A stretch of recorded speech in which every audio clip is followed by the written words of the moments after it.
Good morning friends and welcome to Sharekhan pre-market view. Indian markets continued to pile on some gains on Friday, putting on 100 points plus rally and ending in green amid strong global cues and continued FI buying. If you look at the global markets like Dow and Nasdaq, they were trading quite flat, with Dow ending flat and Nasdaq closing down by 10 points. Twitter was a major loser there, losing more than 12% after a domestic brokerage firm downgraded the company. Back home, we have seen strong FI flows continuing.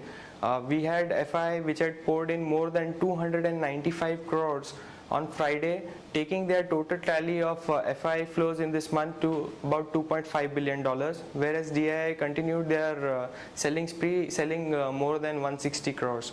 In index futures as well, we saw some buying coming in, with FI buying close to 285 crores in index futures.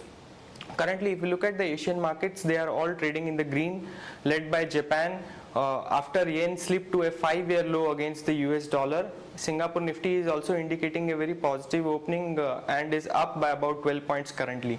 Now, to have more info as to how Nifty is looking from futures and options point of view, so on this note, let's go ahead and look at what are the important news actually that we have that one has to watch out for today.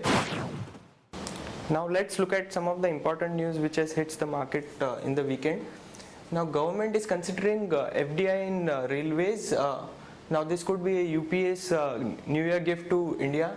The government is going to allow FDI in railways. The Cabinet Committee on Economic Affairs is likely to approve a proposal on this early next week. Now earlier the government had mooted 100% FDI in railways, but this cap could be around 74% as per the media sources. Also, we have important FDI which is likely to be considered today by FIPB. Now FIPB is likely to take up the decision on Tesco, HDFC Bank and Vodafone proposal today. Also, a foreign investment application of Singtel Global to increase its foreign equity participation from existing 74% to 100% is likely to be taken today. In a major relief, media sources are picking up that Reliance Industry and the BP JV are looking to provide a maximum of USD 1.2 billion as bank guarantees in order to take advantage of the higher gas price from the KG-D6 block. In another news, Indian Hotel has put its only property in Australia called Blue Sydney on the blocks. Now Indian Hotels overall has a debt of about close to 3,800 crores, and the company is looking to consolidate its overseas operation by exiting strategically unimportant location. This could be positive news for Indian Hotel. Also, Norwegian firm Telenor has raised its stake in Telewing Communication, which offers telecom service under the brand name Uninor. Now they are looking to invest about 1,000 crore more currently. In another news, government has given an in-principle approval to ONGC to offer 10% equity stake to Bangladesh in ONGC Tripura Power Company and supply 250 megawatt of electricity to Bangladesh.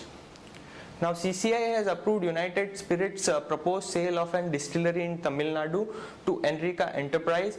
This involves hiving off the entire operations at the unit of United Spirits Limited that manufactures India-made foreign liquor to Enrica by the way of a slump sale on a going concern basis.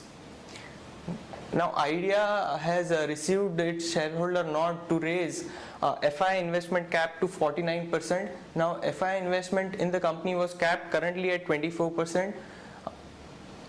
Also, the Competition Commission of India has issued notices to 18 sugar companies after a probe into the industry and state-run oil marketing firms for alleged rigging in the bids for ethanol purchase.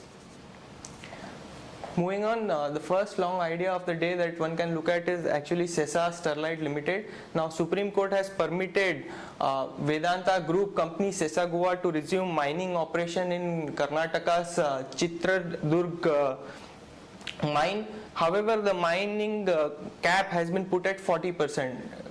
this comes as a major relief for the Vedanta Group and Sesa Sterlite. So one can long Sesa Sterlite with a stop loss of 197 for probable target of 207 to 210.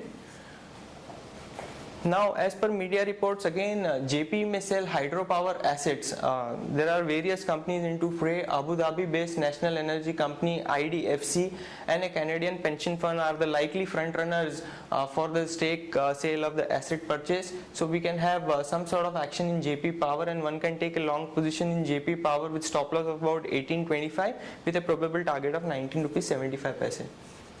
Also, Power Grid has received its shareholder nod to hike FI limit to 30% from current 24%.